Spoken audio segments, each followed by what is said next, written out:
these things inside of you, be careful how you go back to what you used to know. What was comfortable for you, what was cool for you in that moment, and how you actually share the vision.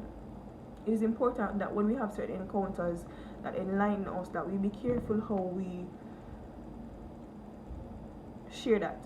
It's not that you can't tell somebody the good news, but you have to be very guarded as well, and you have to protect your sight. You have to protect that idea, protect that business venture that is inside of you, and you have to use wisdom in knowing how to share. And it goes back to wisdom again, and the fear of the Lord, and having that understanding that an important factor of having vision and having ideas is having wisdom and knowing how to maneuver your way around environment and around people with the visions that you have. Right? So one of the important things about having vision is also guarding your vision, and guarding your vision means to guard your mouth. Guarding your vision means also to guard your mouth. You have to be careful of how much you utter concerning the things that are inside of you. You have to be careful of how much you share when you have that bright epiphany, when you have that amazing experience. You really have to be careful on how you share that knowledge with people, and who you share it with, and in what atmosphere you share it with. Because believe me, I am a firm believer in being careful of how you release certain things in certain places and around certain people. You have to really be careful about that and be mindful of how you share things in particular atmospheres. Right? A second story now. This one also included a blind man, and it is from Mark, same book of Mark, but from chapter 10, verse 46 to the end of the chapter 52. Right? So it said, and they came to Jericho, and as he went out of Jericho with his disciples and a great number of people, blind Bartimaeus, the son of Timaeus, sat by the highway side begging. And when he heard that it was Jesus of Nazareth, he began to cry out and say, Jesus, thou son of David, have mercy on me. And many charged him that he should hold his peace. But he cried the more a great deal, Thou son of David, have mercy on me. And Jesus stood still and commanded him to be called. And they called the blind man, but the blind man, saying unto him, Be of good comfort, rise, he calleth thee. And he, casting away his garment, rose and came to Jesus. And Jesus answered and said unto him, What wilt thou that I should do unto thee? The blind man said unto him, Lord, that I might receive my sight. And Jesus said unto him, Go thy way, thy faith hath made thee whole. And immediately he received his sight and followed Jesus. So, blind Bartimaeus, right? This really stood out for me as well. See that it was another story of a blind man, a man who lacked vision, a man who had no personal perspective, a man who could not see, right? So I have some notes here pointing out, alright, this man named blind Bartimaeus sat by a highway side begging, and when he heard that Jesus being a man of vision and of sight, one who he knew was able to restore his sight, was walking by, he cried out unto him. I believe that if your vision is distorted or blocked by any means, it is okay to cry out and ask for help. Oftentimes though I said yes, guard, your vision, protect your vision, use your words wisely, it is also important to be humble enough to ask for help. It is also important to know that when you have a vision, oftentimes it cannot be carried out by you only. It cannot be fulfilled just by you being there. It's not a one-man thing. You're not Jesus. And even Jesus had disciples. He had help, quote unquote. He had persons around him. He didn't carry the cross, though he carried the cross by himself. In that sense, he still had somebody who helped him lift it up, along the way. So it is actually, there's nothing wrong with being a visionary, with having an idea and asking for help. Asking somebody who has gone before you, asking somebody who you believe is more established than you, or who is more well-rounded in what you want to achieve, for help. There's nothing wrong with that. Another important factor in having vision is also having humility. Be humble enough to say, I don't understand this and I want your help. I don't understand how to do this and I feel like you know how, so I want you to help me. Be humble enough to talk to people. Be humble enough to, yeah. We can't just have vision and just puff up. We can't just strong. We can't just strengthy You have to be humble enough to say to somebody, hey, I really don't understand this, I really love it and I want to pursue it, but man, I need your help. There's no shame in doing that. There's no shame in doing that. So now, the other part is that those around the man basically told him to shut up, or some would have even considered him to be nuff in Jamaican terms. Nuff meaning inquisitive. Nonetheless, he cried out the more, and best believe that sometimes when you begin to ask for help, depending on who you ask for help, people might say enough. And in this case, it's okay to be enough. It's okay to be enough, because in being enough, you will gain wisdom, understanding, knowledge, and insight. In being enough, you will make friends who are in the field who can actually help you to elevate. In being enough, you can go very far. You just have to use wisdom when doing it, and know how to do it, and know when you're doing too much, and know when to ease back. But it's in this case, it's okay in being enough, because in being enough in this way, you are actually helping yourself to better your vision. You're actually helping yourself to gain direction, clarity, and proper perspective in going forward in doing what you want to do. So if you have enough, you're enough. Then now Jesus asked him, how can I help you? And the man answered, that I may receive my sight. And immediately, by having faith and saying that, he received his sight and followed Jesus. One of the things that we can say caused his sight and vision to be restored is that he answered the question for help properly. Sometimes there's this term that we start to use recently in the kingdom called destiny helpers. Sometimes when persons come to us and ask us, how can I help you? Or what do you want? What do you want help with? Or yes, just that. Oftentimes we don't answer correctly. We answer either with attitude, or because we're so puffed up in pride, answer thinking that I don't need your help, or who are you? When that shouldn't be the case. You should be able to answer questions. You should be able to decipher and discern how, what motive is a question being asked by, and then answer accordingly. When somebody is offering you help, you have to be careful how you answer that person, because you could very well be disrupting a genuine connection with a destiny helper, a genuine connection with an angel, or somebody who God sent to help you to fuel your vision. So be careful how you answer questions when persons come to you to say, hey, how can I help? Never be too prideful to think that nobody can help you with this vision, because it is so divine. It is so divine, and only the angels and the cherubims can help you. Don't think don't think like that. Do not think like that. Sometimes people come to us asking how they can help, and because of a lack of humility, we answer incorrectly due to pride and end up missing out on an opportunity to fix and to restore our vision. Right? Now, the last story, the last reference concerning vision comes from John 9, verses 1 to 11 or 14. So, Matthew, Mark, Luke, John. If you are seeing Genesis, you are at the wrong place. John 9. Now, I'm going to read this very quick. Well, the story actually goes on to verse 1 to probably 17, but I'll just read a few verses. So, John 9. And as Jesus passed by, he saw a man which was blind from birth.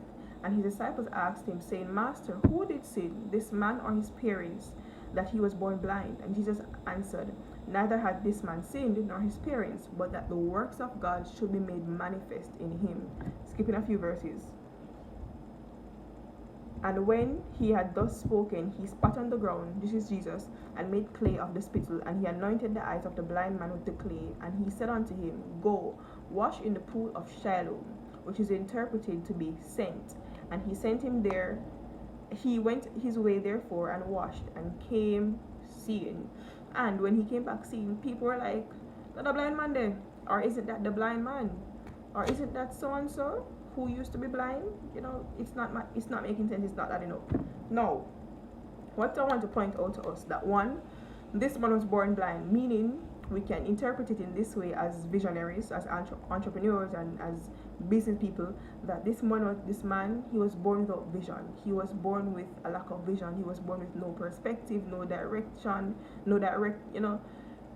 he could not see. So even if he had an idea in the mind, even if he had a desire in the heart, there was no way for him to perform that thing, because there was a barrier to the vision in his eyes. There was a barrier to seeing and to perceiving how to do things, because he was blind from birth, right? So this man was lacking vision, clarity, and having no personal perspective. This can be attributed to people who seemingly, in Jamaican terms, have no ambition.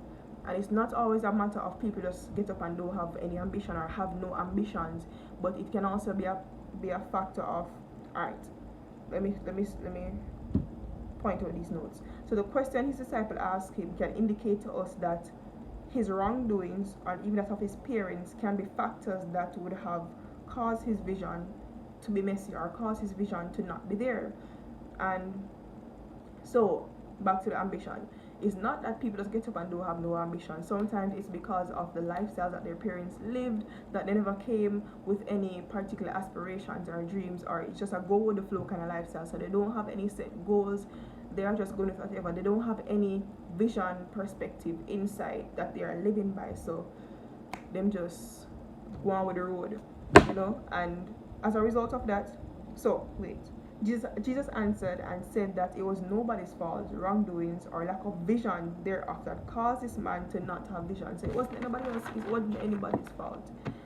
It wasn't anybody's fault that he had no ambition per se. In this sense, I really hope you guys are getting what I'm saying.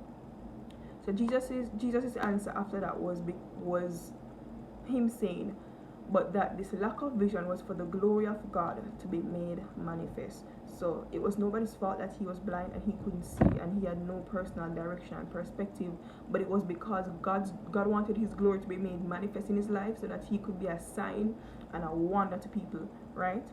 And I would then say that it is possible for God to allow you to lack vision at first so that he could make way for an encounter between you and him that would enlighten you as needed. And after that encounter, your vision or sight would have been restored. And it stood out to me how the people who knew him without vision would have only identified him accordingly. Even when he came back seen and it was evident that his sight was restored, these people only saw the man who lacked vision. If this is you, where you believe that this was your lifestyle in regards to not having no ambition, or you never had any set goal for yourself, or you never really saw yourself doing much, whether it be in entrepreneurship, in business, in just creating anything worth buying, anything worth people paying attention to, it's not that don't be discouraged by going back to by achieving something, going back to where you're coming from and people identifying you as who you used to be, the one where you used to idle or sit up on the corner, or she used to this, she used to that. Do not be encouraged by that. The fact that God has now restored your vision, it will help you to see beyond what people see you as. It will help you to continue to write a vision and make it plain and to run with it. It will help you to continue to pursue that business, pursue that entrepreneurial venture. Do not be discouraged when people identify you as that person who used to this or that in regards to lacking vision and understanding. Keep your head up. Keep your head up. It is important for you to continually have vision, no matter what environment you are, no matter what circumstances you are under, no matter what odds are against you. Keep the vision. Keep the vision. Keep the vision rooted in the Word of God. Keep the vision rooted in prayer. Keep the vision rooted in the wisdom and fear of God. Keep the vision rooted and anchored by the principles of the Word, because you can never go wrong with this. You can never go wrong with following the principles of it. You can never go wrong with submitting your visions to it and ensuring that your visions are tried and tested by this Word. So I'm going to leave you guys with this. This is just week 1. We have 6 more weeks to go with different insight, and it will get better and better, seeing that the weeks are varying topics. My reflection questions to you that I'm going to leave you with is 1. How is or what is the condition of your vision? So you can write that down, answer it for yourself, and evaluate yourselves according to these questions. Not many questions. How is my environment affecting my vision, and is it doing so for the better or for worse? If worse, what can I do to change that, or where can I go to change that? There's nothing wrong with moving into another environment that can cause you to produce at a greater level, that can cause you to see at a different dimension. 3, how deliberate am I about having vision and moving upon that vision? This is important. It takes a level of willingness and a can-do spirit to actually pursue what it is that you're seeing and begin to put things into place for your perspectives to become clear and for you to get even better, even more direction on where you need to go. 4, the last one, what can I now do to utilize and apply my vision and to let it become a feasible reality? What can I do? What can I now do to utilize and apply my vision to let it become a feasible reality? I really hope you were enlightened, edified, that your vision, that the visions you have had, like they're now, like you feel edified, you feel like you can actually take on this thing now, you can actually make things clear now, and you will now take heed to how important it is for you to guard your vision, for you to work on that vision, and for you to actually keep believing in the things that you see and what you want to see come to pass in your life. This is just week 1, as I just said, and we have way more content in line coming, and I'm so excited to share these with you. So what I'm going to ask you to do is to share it with somebody, share the link, share the video, share the flyer, share the poster. And if you have any questions, by the way, or if you need any help on going forward with these visions, feel free to email me at nikifanern@yahoo.com, or you can reach out to me on my social media pages. So it was so nice talking to you guys, and I will see you in week 2.